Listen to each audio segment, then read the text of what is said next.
안녕하세요. 골든결자 그리고 미국 항노 전문의 윤영입니다. 근육 손상이 됐을 때 환자분들이 좀 당황스러울 때도 있고 뭐 할 때도 있고 하는데요. 가장 근육 손상이 많이 되는 것 중에 하나가 여기 축구하다가 맞는 것 같은, 혹은 누가 방망이로 때리는 줄 알았어요. 저 같은 경우에도 해외에 나가서 핸드폰을 택시에 두고 내렸는데 그 택시 쫓아가다가 하고 나서 그 다음에 좀 아팠던 적이 있거든요. 그러면은 근육이 찢어졌다고 볼 수가 있죠. 가장 많이 찢어지는 게 종아리 근육과 그 다음에 햄스트링 쪽을 많이 찢어지는 것 같아요. 나머지 뭐 이두박근 같은 경우 찢어졌을 때 뭐 뽀빠이 디포미티라 그래가지고 뽀빠이 그냥 이렇게 볼록 튀어나오고 이런 것들도 있고요. 여자들한테는 잘 안 보이는데 남자들한테 뭐 잘 보인다, 이거 뭐 정형외과 뭐 이렇게 뭐 외우는 것들인데요. 이렇게 됐을 때 어떤 경우를 우리가 수술을 하고 어떤 경우를 수술을 하지 않는지 먼저 좀 이야기를 해보려고 합니다. 근육 손상이 됐을 때 전층 파열이 되고 보행이 되게 힘들고 그 다음에 좀 이런 부기가 잘 가라앉지 않는다, 이러면은 수술과 가깝다라고 생각하시면 돼요. 아킬레스건 파열 같은 경우에는 우리 근육 부위가 있고 그 다음에 힘줄 부위가 있잖아요. 그러면 수술을 한다라고 많은 분들이 알고 계시죠. 그렇지만 이 부분도 보존적인 치료의 결과가 굉장히 좋다는 연구 결과까지 나와 있어요. 그래서 수술이라고 생각을 했을 때 한 번 정도는 우리가 생각을 해보시고, 그리고 지금까지는 대략적으로는 수술이 아킬레스건 같은 경우에 도움이 많이 됩니다. 그렇지만 아킬레스건으로 가는 부위가 아니라 근육인 부분 경우에는 좀 이야기가 달라요.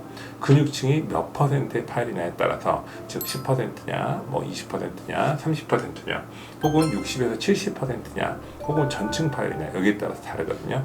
아킬레스건 쪽의 근육 부위에는 대부분 근육이 찢어질 때 근육과 근육이 접합하는 부위가 찢어지거든요.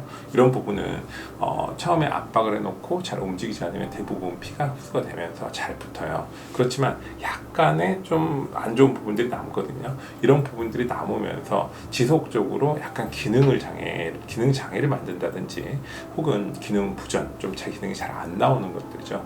이런 것들이 발생을 할 수 있기 때문에 초반 처치가 필요하고, 3일에서 일주일, 2주까지 피가 잘 안 빠지는 경우가 있어요. 이럴 때는 초음파를 보고 그걸 빼줘야 됩니다. 그러면 처음에 진단이 중요하겠죠. 환자가 아예 걸을 수 없고 이런 상황이다. 그러면 초음파나 MRI를 찍어가지고 얼만큼이 찢어졌는지 파열의 정도를 파악을 해야 돼요. 파열의 정도가 많이 심하다, 목발까지 짚는 게 필요하겠죠. 멍이 너무 심하게 들었다, 이런 경우도 마찬가지고요. 그리고 그렇게 됐을 때 우리 체크하는 것들이 몇 가지가 있거든요. 완전히 파열이 됐을 때는 안 움직여요, 발이. 그래서 안 움직이는 경우도 그러면 수술을 하는 게 낫다고 생각하시면 되고요.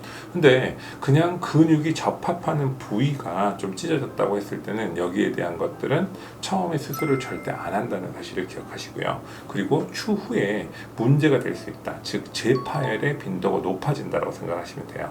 그리고 그 주변을 지나는 신경이나 혹은 좀 정맥이나 이런 데 영향을 미쳐가지고 정맥류가 잘 생긴다든지, 혹은 좀 발목이나 무릎이나 이런 데 통증을 야기할 수도 있습니다. 그리고 많은 분들이 관심이 있어 하시는 게 햄스트링 파열이죠. 햄스트링 파열 같은 경우에는 찢어졌을 때, 혹은 그리고 내전근 파열 같은 경우에 이런 것들이 파열되면은 많은 경우에는 대부분 지켜보면 돼요. 그렇지만 이 정도라는 게 중요해요. 우리 내전근 중에서도 굉장히 긴 근육이 하나 있죠. 내전 장근이라고 부르는 게 있는데 어덕터 롱구스라고 부르죠. 이 근육 같은 경우에는 우리가 좀 많은 활동을 할 때, 즉 굉장히 힘을 줘가지고 다리를 당기거나 아니면 밀 때 둘 다 관여하는 근육이거든요. 이 근육 같은 경우에는 손상이 되었을 때 이런 부분에서 방향 조절을 하거나 큰 힘을 줄 때 마지막에 결정적인 순간에 발을 잡을 수가 있고요.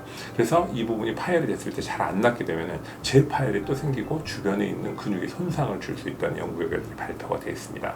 그리고 햄스트링 파열 같은 경우에도 가장 많이 찢어지는 게 어떤 건지, 바깥쪽이 이제 많이 찢어져요. 그리고 안쪽 같은 경우에 많이 찢어지지 않지만 신경을 많이 누르거나 여러 가지 증상들을 만듭니다. 그렇기 때문에 환자가 예전에 다쳤었는데요, 제가 좀 무릎 바깥쪽이 아파요, 이런 경우로 찾아오시는 경우도 있고요. 단지 내가 통증이 좋아졌다고 병원을 안 오는 게 아니라요, 몇 퍼센트가 찢어졌는지 여기에 대해서 정확하게 판단을 하고, 이 부분이 심하지 않다, 즉 30% 내외다, 이런 경우에 대부분 괜찮으시지만 내가 증상이 없어졌어, 60% 70% 증상 없는 분들도 있어요. 건강검진할 때 혈압, 당뇨 있다고 무조건 주관적인 증상이 있는 거 아니거든요. 객관적인 증상이나 이런 것들이 있는 것들, 그리고 객관적인 사인이나 증상이라면 좀 사인이 맞을 것 같아요. 징후라는 것들이죠. 피검사나 초음파나 엑스레이에서 뼈를 물고 떨어지는 이런 것들이 있는 경우에는 이런 부분은 꼭 의사랑 상의를 해주시는 게 필요해요. 그리고 초반 처치는 다시 한번 이야기하지만 프라이스예요. 좀 안 움직여주고 휘어주고 아이싱해주고 컴프레션해주고 올려주면 피가 잘 빠지게 됩니다. 그리고 피가 근육이 터졌을 때 아래쪽으로 멍이 든다고 굳이 걱정은 안 하셔도 됩니다. 자, 이렇게 햄스트링이나 그 다음에 종아리 쪽 근육이 터졌을 때 관리를 잘 하지 않으면 여러 가지 증상이 생길 수 있다는 점을 꼭 명심하시고요. 혹은 한번 찢었던 사람은 재파열이 될 수 있다는 것들에 대해서 알고 계시고 여기서 치료를 하시는 게 좋을 것 같습니다. 얼마 전에 환자분이 한 번 오셨는데 그분 같은 경우에 본인이 운동 재활하는 과를 다니고 뭐를 하고 이러기 때문에 이런 부분에서 자기는 자기가 알아서 하겠다. 그렇게 알아서 하세요. 나중에 또 터지겠죠. 그래서 악담이 아니라 예측 가능한 미래 혹은 예측된 미래라고 표현을 하거든요.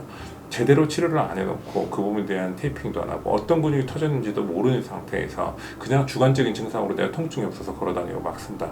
나중에 재파열이 될 수 있다는 점을 꼭 기억하시는 게 좋습니다. 지금까지 제 정보 도움이 됐으면 좋아요, 구독, 알림 설정 눌러주시는 거 잊지 마시고요. 궁금한 점이 있다면 댓글로 물어보시면 제가 시간이 지나더라도 조금 댓글을 달아서 궁금증 해소해 드리도록 하겠습니다. 지금까지 골정결자 미국 항노화 전문의 윤영이었습니다. 감사합니다.